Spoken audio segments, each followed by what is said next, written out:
Hey guys, I wanted to make a follow-up video about my Tactile Knifeco Rockwell. I think it's Rockwell or Rockwall in the golf pattern. Now I sent this knife into to Tactile Knifeco about I think three times total. Maybe it was four because when I tapped on the spine, like that, the knife would collapse, like it would go like that. When I tapped, it would go like that.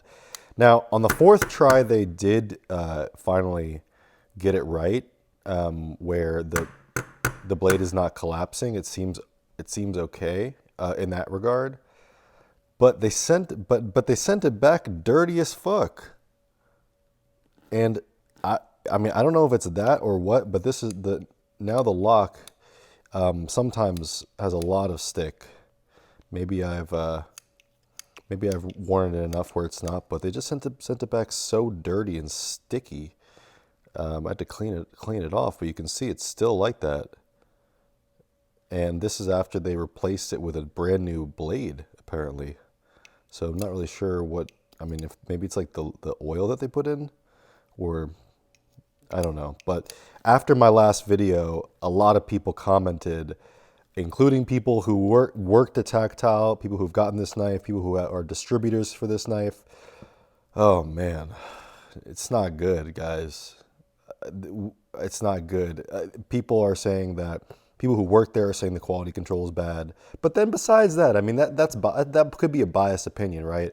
Besides the person who said that they worked there and the QC is terrible, I mean, mine failed. There's dozens of people who commented on the video that theirs are failing, and they're sending it back.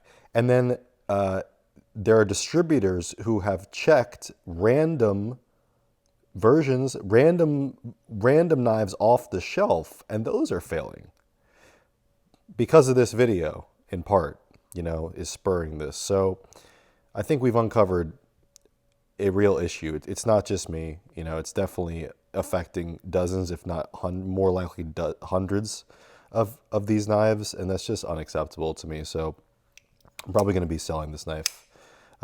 Even though it's a cool design, I have a standard, and this knife does not meet the standard. This is why you should not mess with shitty knives. Let's talk about some not shitty knife companies. Some knife companies are pen companies that decided to make a knife, and they've been making a knife for a year or two or three, right? A year or two or three in the knife world is like an infant. It's infantile amount of experience.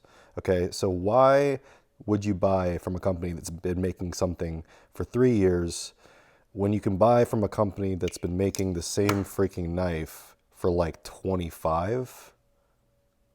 I'm talking about Chris Reeve. This is the Chris Reeve and Cosi. Large with the Insingo blade. This is a knife that is heirloom quality. By the way, these don't even cost these are almost the same price. There's only a little bit of difference, maybe $150 difference. This is like about $500. This is about $350. But this will last 100 years, okay? Guaranteed. And it will have the same action. This is already broken when it was new, okay? See, Chris Reeve has been basically making things the same way on the same machines with the same people in the same factory in the exact same location for decades and decades and decades, literally like 30 plus years, maybe even like 40 plus years at this point. There's a huge, huge benefit to buying something that is refined over decades and decades and decades and decades, and there's no changes to any part of the process. What you get is reliability in production. You get perfection. You get quality control. If it wasn't perfect, it would just be sent back, because there's real humans who really care about every single freaking knife that goes out of this factory. There are not humans that care about every single knife going out of this factory. If there was, I wouldn't have had a knife that failed like that, when it was brand new, and I sure as hell wouldn't have had it sent in 3 times and sent back with the error. For real. And that's the small I mean, Chris Reeve, I think they make more knives in Tactile. I mean, I don't know, but it's just no excuse. Spend your money on quality. Don't buy from new companies overall. That's pretty good advice. That's pretty safe advice. If you want to play it as safe as possible, don't buy from the new knife companies, meaning 1 year old, 2 years old. It's risky. Just understand that you're taking a risk. I don't think that it's right that Tactile and other companies could charge this much and then not stand by that, because they're playing with the big, almost playing with the big, not this, that's more expensive, but they're playing with the big dogs, and they're way more expensive than Benchmade or whatever. And I get that there's, this is a beautifully made knife. It just doesn't work. So you get me? That's kind of important. That's kind of important to me. And then there's things like Strider as well, right? Strider has been making basically this knife has been the same design for, I'm not a Strider expert, but I would say safely over 15 or 20 years. This knife has not changed at all in design. And what happens over 15, 20 years, over decades and decades, making the same thing, is you truly, truly start to understand it, and it's tested. It's field tested. It's tested to the limit, past the limit.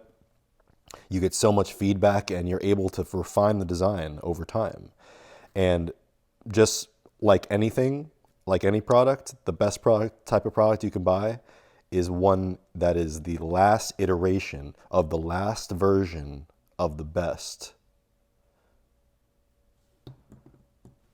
Okay? Not the first iteration of the first version of a knife that doesn't work. You're starting to see the picture here. So it's it's just a safer bet to go with older companies. Now, I will give a shout out to one new company that is crushing it. Heretic Knives. Tony Marfione's son, who is the founder of Microtech. Microtech.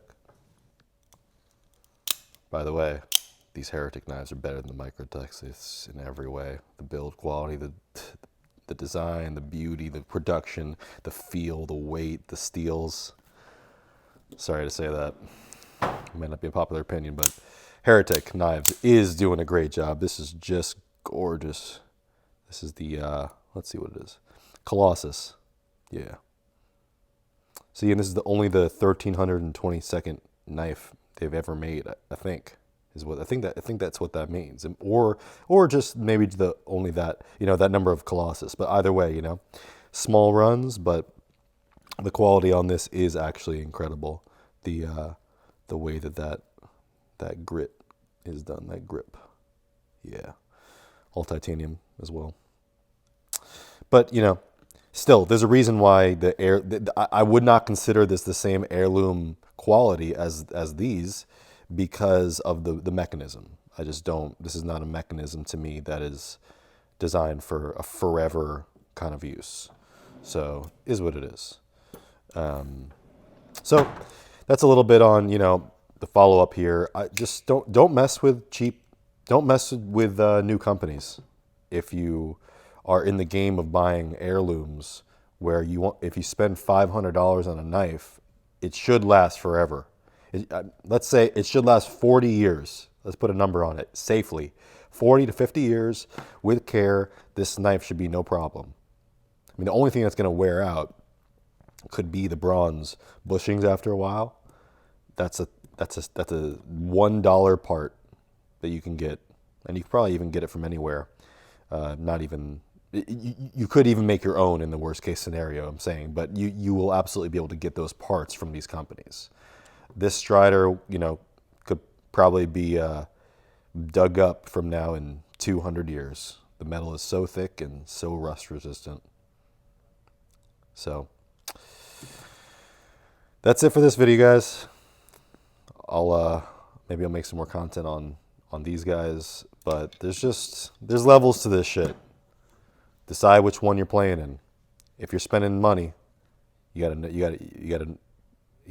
be an educated consumer, or you're gonna waste money and take some losses. It is all part of the game, though, and It's just kind of comes with the territory. Sometimes you take an L.